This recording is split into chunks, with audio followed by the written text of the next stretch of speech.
Vamos a ver Hebreos 4, ¿ya? Siguiendo con Hebreos.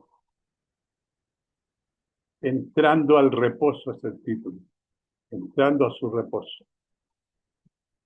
Hebreos 4 nos enseña cómo entrar al reposo de Dios, ¿ya? Y nos compara mucho, hermanos, con lo que le pasó al pueblo de Israel, ¿ya? Las comparaciones vamos a ir viendo a medida que lo. Vamos a ver Hebreos, versículo 1 al 2. Dice, se repite la advertencia. No se pierdan el reposo de Dios. Temamos, pues, no sea que permaneciendo aún en la promesa de entrar en su reposo, alguno de vosotros parezca no haberlo alcanzado, porque también a nosotros se nos ha anunciado la buena nueva como a ellos, pero no les aprovechó el oír la palabra por no ir acompañada de fe en los que la oyeron. Este se refiere, hace mención al pueblo de Israel. Más adelante lo vamos a ir viendo que habla más claramente, ¿ya? Se refiere a que los que no oyeron y no hicieron caso, ¿no es cierto? No les aprovechó el oír la palabra, se refiere al pueblo de Israel. Dice, temamos pues la idea continua sin detenerse. Hebreos 3, hermano, la incredulidad impidió que la generación que escapó de Egipto entrara en Canaán, permaneciendo aún la promesa de entrar en su reposo. Y nosotros podemos entrar en su reposo por fe. La incredulidad provocará que no alcancemos el reposo que Dios tiene para nosotros. Si nosotros no creemos, nos va a pasar lo que le pasó al pueblo de Israel. 40 años, ¿no es cierto?, caminó por el desierto para al final no entrar en la tierra prometida, en el reposo que le llama, que, que dice aquí en hebreo. Ya, pero Dios tiene el reposo para nosotros, porque también a nosotros se nos ha anunciado la buena nueva, como a ellos, como al pueblo de Israel se refiere. Nosotros, hermanos, hemos escuchado la promesa del reposo de Dios, tal como lo hicieron los hijos de Israel. Ellos pudieron oír la palabra, pero no les aprovechó, porque no la recibieron con fe. Eso es lo que pasó. No la recibieron con fe. Ellos pudieron oír la promesa. Ellos tuvieron la oportunidad de recibir la promesa, pero ellos tenían que haber entrado por fe, pero no había fe. Hebreo 4, del versículo 3 al 9, prueba de que queda un reposo para el pueblo de Dios, más allá del cumplimiento original bajo el liderazgo de Josué. Nosotros no estamos ahora bajo el liderazgo de Josué, pero aparte de ese reposo, ¿no es cierto?, que Josué fue el último que lo dirigió para que el pueblo de Israel entrara en la tierra prometida, ¿no es cierto? Aún hay un reposo para nosotros, pero los que hemos creído entramos en el reposo de la manera que dijo. Por tanto, juré en mi ira, no entrarán en mi reposo, lo dijo Jehová, aunque las obras suyas estaban acabadas desde la fundación del mundo. Porque en cierto lugar dijo así del séptimo día, y reposó Dios de todas sus obras en el séptimo día. Y otra vez aquí no entrarán en mi reposo. Por lo tanto, hermano, puesto que falta que algunos entren en él, y aquellos a quienes primero se les anunció la buena nueva no entraron por causa de desobediencia, porque ellos no tenían fe. Otra vez determina un día hoy, diciendo después de tanto tiempo, por medio de David, como se dijo, si oyereis su voz, no endurezcáis vuestros corazones, Porque si Josué, hermano, le hubiera dado el reposo, no hablaría de otro día, ¿ya? Si el último reposo fuera el que Josué le dio al pueblo de Israel al tomar Canaán, no hablaría de otro día de reposo. Por tanto, queda un reposo, hermanos, para el pueblo de Dios. Porque Dios dice, por tanto, juré en mi ira. Esta cita del Salmo 95:11 demuestra que Dios tiene un reposo disponible para nosotros, hermanos. Este reposo está diseñado como el propio reposo de Dios, de todas sus obras en el séptimo día, como se escribe en la cita de Génesis 2:2.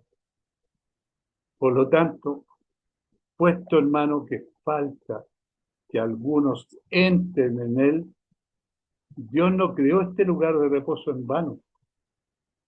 Si los de Israel, a quienes primero se les anunció las buenas nuevas, no entraron por causa de desobediencia, entonces alguien más entrará en ese reposo.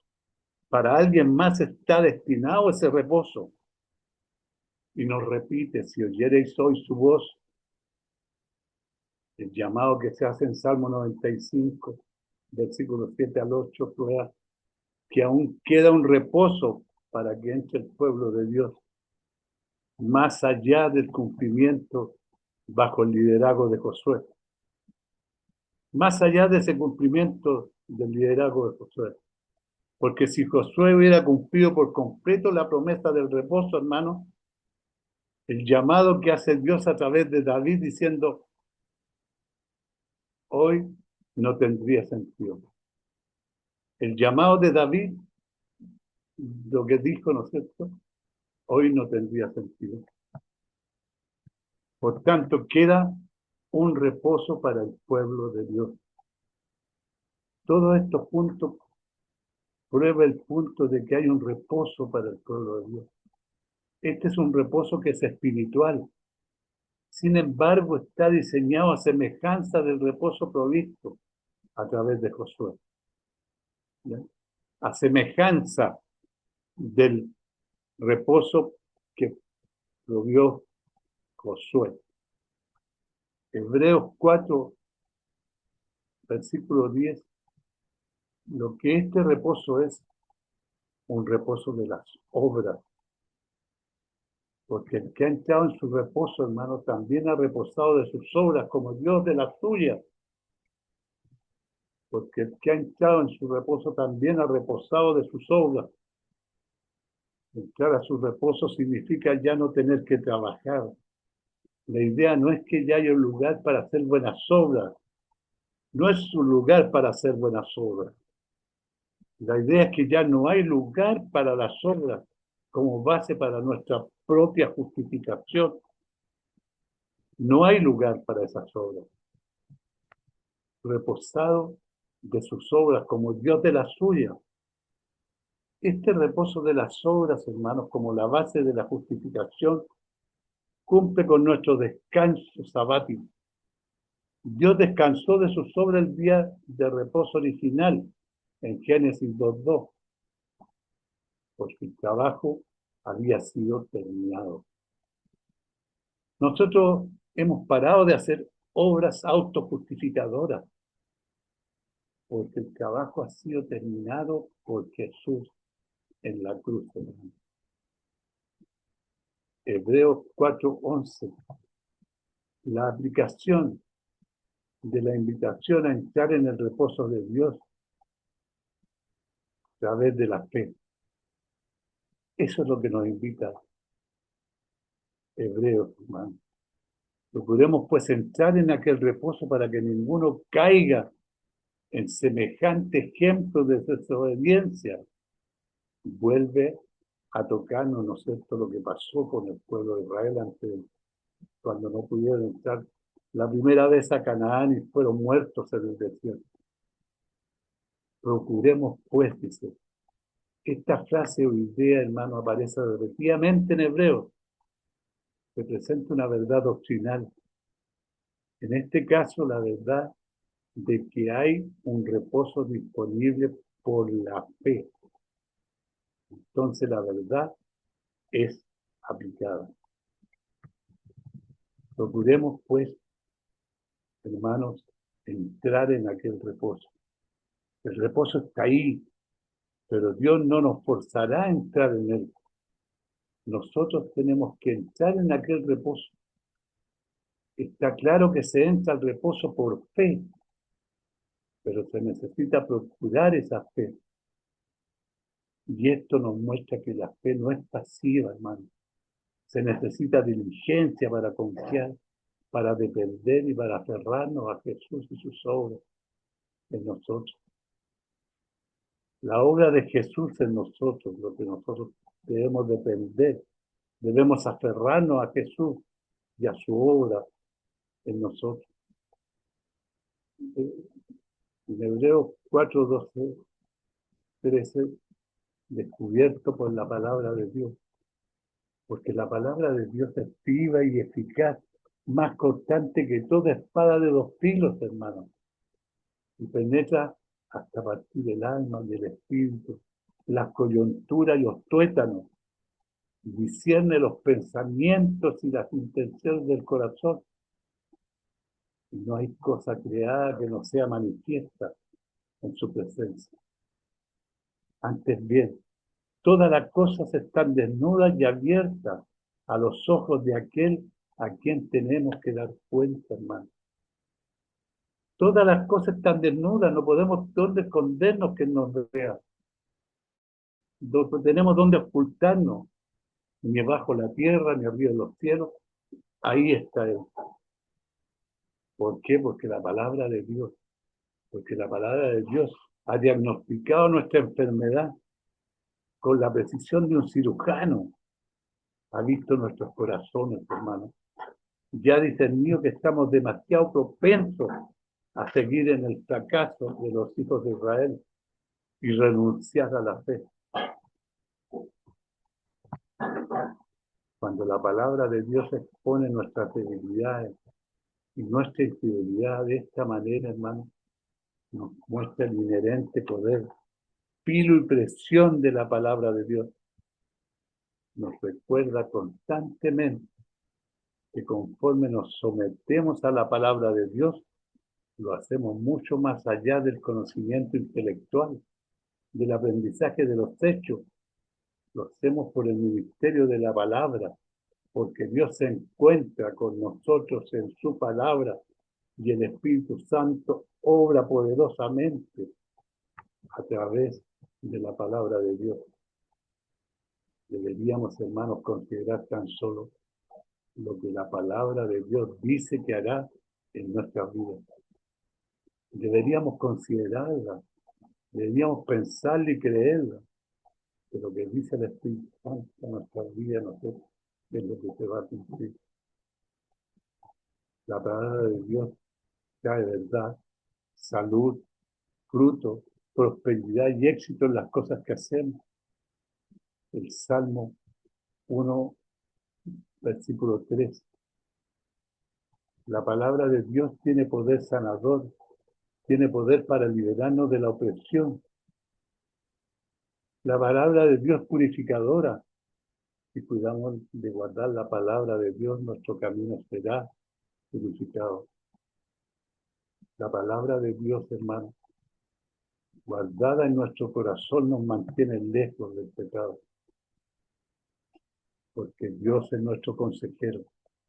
Cuando nos deleitamos en la palabra de Dios, esta se convierte en una rica fuente de guía y consejo para nosotros.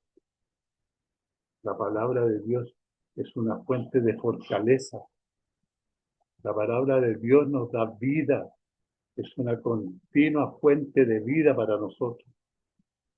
La palabra de Dios es una fuente de iluminación y guía para nosotros. Cuando la palabra de Dios entra, también lo hace la luz, hace al simple, sabio y entendido.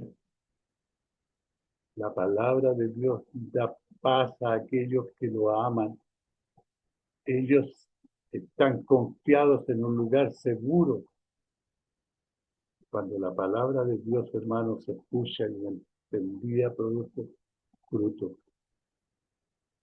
La palabra de Dios tiene poder y autoridad sobre los poderes demoníacos. El mismo Señor Jesús, su persona eterna, es descrito como el Verbo cuando estamos en la palabra, Verbo de Dios. Estamos en Jesús. Jesús es el Verbo, Jesús es la palabra. Escuchar la palabra de Dios es esencial para la vida eterna. No puedes pasar de muerte a vida a menos que hayas escuchado la palabra de Dios. Permanecer, vivir en la palabra de Dios es la evidencia del verdadero discipulado. La palabra de Dios es el medio para la santificación. Dios puede hacer cosas extraordinarias con el Espíritu Santo mientras su palabra es predicada, hermano.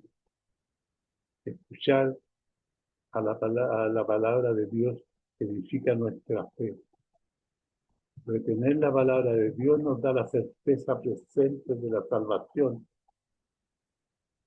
El fiel manejo de la palabra de Dios le da a los ministros de la palabra una conciencia limpia.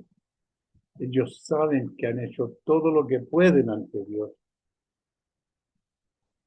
La palabra de Dios es nuestra espada en el Espíritu, es nuestra herramienta para la batalla espiritual, especialmente en la idea de un arma ofensiva, hermano. La palabra de Dios viene con el poder del Espíritu Santo, con plena certidumbre, que es un aspecto fundamental del ministerio de la palabra. La palabra de Dios obra eficazmente en aquellos que creen. La palabra de Dios santifica los alimentos que comemos, hermano. La palabra de Dios no está muerta, es viva, es eficaz y más cortante que una espada de 2 filos. La palabra de Dios no puede operar como el bisturí de un cirujano, no puede operar como un bisturí de un cirujano experto, removiendo todo aquello que necesita ser extirpado y dejando todo aquello que se debe dejar. La palabra de Dios, hermano, es nuestra fuente de crecimiento. Pero el énfasis en este pasaje no es poner de manifiesto una teología sobre la diferencia entre alma y espíritu, hermano. Intentar explicar estos términos en cualquier base psicológica sería inútil. La forma de expresión es poética y significa que la palabra penetra hasta lo más íntimo de nuestro ser espiritual, como una espada que corta a través de las coyunturas y las tuercas de nuestro cuerpo. Sin embargo, es importante entender lo que la Biblia trata de decir cuando habla de y hace distinción entre alma y espíritu. La Biblia nos dice que la persona tiene una naturaleza interior y una exterior. Corintios 4:16. El hombre interior es descrito por ambos términos, espíritu y alma. Estos dos términos son usados con frecuencia como si fueran sinónimos, hermanos, pero no siempre. Podemos decir que el alma parece enfocarse más en la individualidad y vida. Con frecuencia es definida como la mente, la voluntad y las emociones. Ese es el alma, la psiquis. El espíritu parece enfocarse más en poder sobrenatural y la vida en un individuo. Se hace evidente que hay una distinción, hermano, entre el alma y el espíritu en pasajes como 1 Tesalonicenses 5:23 y Hebreos 4:2. El hecho de que esos términos a veces son intercambiados se muestran en pasajes como Job 11, Isaías 26:9. El hombre exterior es descrito en términos de la carne y el cuerpo, de Corintios 6:13, 6:19 y 20. Los términos carne y cuerpo también parecen incluir aspectos de nuestra persona, tales como los sentidos y los hábitos. Cuando permitimos que la carne controle nuestros pensamientos y nuestras acciones, terminamos en la ruina espiritual. Dios no quiere que seamos dirigidos por el espíritu ni por la carne, ni siquiera por el alma. Antes bien, todas las cosas están desnudas y abiertas a los ojos de aquel a quien tenemos que dar cuenta. No hay nada oculto para Dios, hermano. Él conoce nuestros corazones y sabe cómo tocarlos, por lo que nosotros tendremos que dar cuenta por cómo respondemos a su toque. Abierta es la palabra griega antigua, trachelizo, usada únicamente aquí en el Nuevo Testamento.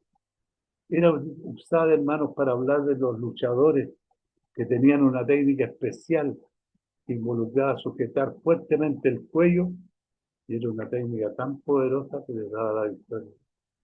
Así que el término puede significar postradas o derribadas, pero muchos estudiosos aceptan el significado siempre de abierta, abierta. Recuerda el contexto. El escritor de Hebreo confía en que ha tocado el corazón de su audiencia.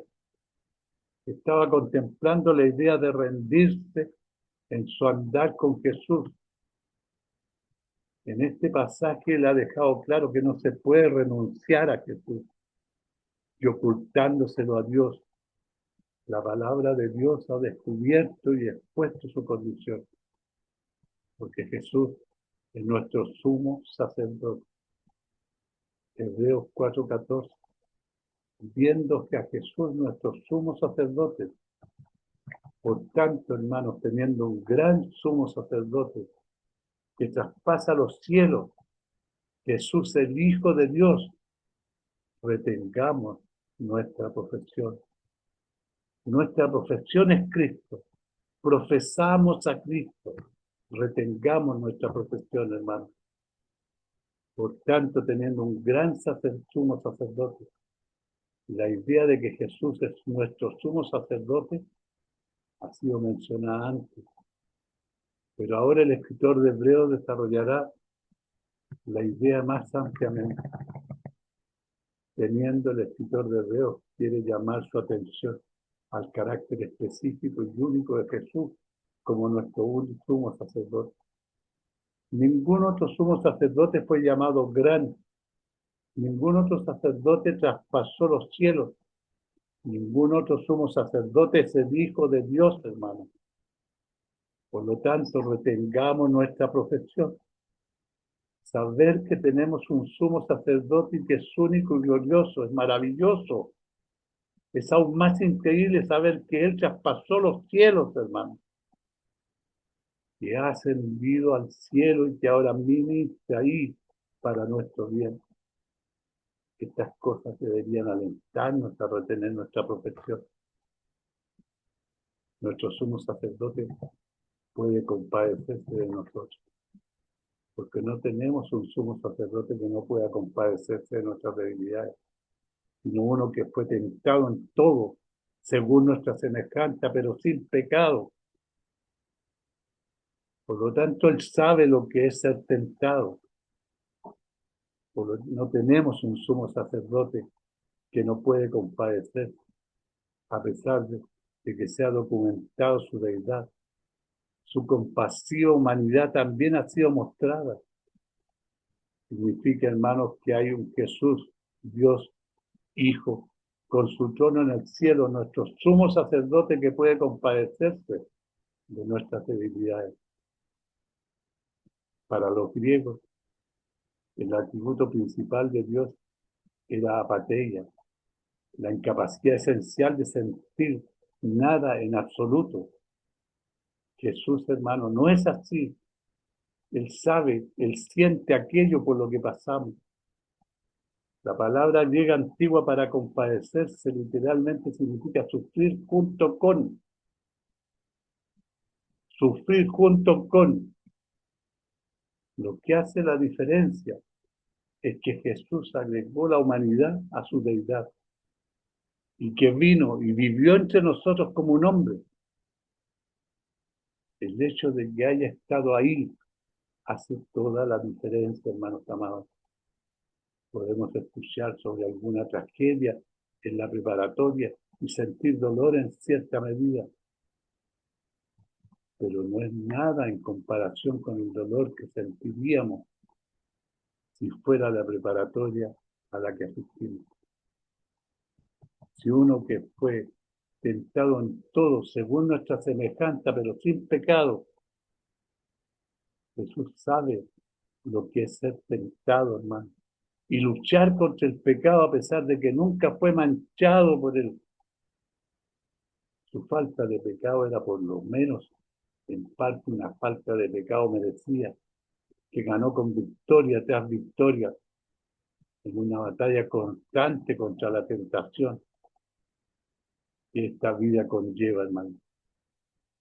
En Hebreos 4:16 hay una invitación a acerquémonos confiadamente al trono de la gracia. Acerquémonos, pues confiadamente al trono de la gracia, hermano, para alcanzar misericordia y hallar gracia para el oportuno socorro. Acerquémonos, pues, confiadamente, debido a que tenemos un sumo sacerdote que es omnipotente y misericordioso. Podemos acercarnos confiadamente a su trono, hacernos creer que no tenemos acceso a esto, es una estrategia de Satanás, hermano. Algunas veces el diablo quiere hacernos pensar que Jesús es inaccesible. No, hermano. Tal vez alentándonos a acercarnos a María, a los santos, en vez de a Jesús. Algunas veces el diablo quiere que pensemos en Jesús como alguien que nos puede ayudar, y no como alguien que se siente en un trono en el cielo. Trono de la gracia. El trono de Dios es el trono de la gracia. Cuando nos acercamos podemos alcanzar misericordia. Esto es no obtener lo que merecemos. La misericordia es obtener lo que no merecemos y hallar gracia, hermano. Esto es obtener lo que no merecemos cuando necesitamos oportuno socorro. No lo merecemos, pero lo obtenemos. Los rabinos, hermanos, pensaban que Dios tenía dos tronos, uno de misericordia y uno de los juicios. Ellos decían esto porque sabían que Dios era ambas cosas, misericordioso y justo. Pero ¿cómo podrían conciliarse estos dos atributos de Dios? Tal vez Dios tiene dos tronos mostrando los dos aspectos de su carácter. En un trono mostraría su juicio y en el otro su misericordia. Pero aquí, a la luz de la palabra, hermano, a la luz de la obra terminada de Jesús, vemos a la misericordia y el juicio reconciliador en un solo trono de gracia. Recuerde que la gracia no ignora la justicia de Dios. Opera en cumplimiento de la justicia de Dios a la luz de la cruz. Y hallar gracia para el oportuno socorro. Afortunadamente, hermanos, Dios provee socorro en nuestros tiempos de necesidad.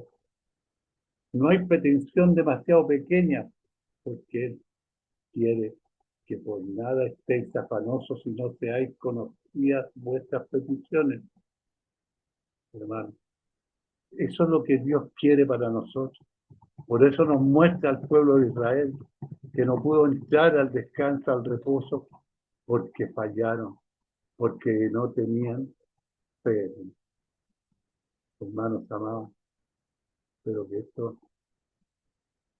sirva para que crezcamos cada día un poquito más, para que nuestra fe vaya en aumento, para que creamos que ese descanso está ahí, para que nosotros lleguemos a ese reposo. Está preparado para nosotros, pero tenemos que mantener nuestra fe. Que no nos pase lo que le pasó al pueblo de Israel, hermano. El pueblo de Israel perdió su fe, se rebeló contra Dios y fue muerto en el desierto. Nosotros tenemos que cruzar el desierto, creerle a Dios, mantener nuestra fe para llegar a la tierra prometida, para llegar a ese reposo que Dios nos promete, hermanos. Que Dios los bendiga, hermanos amados. Amén.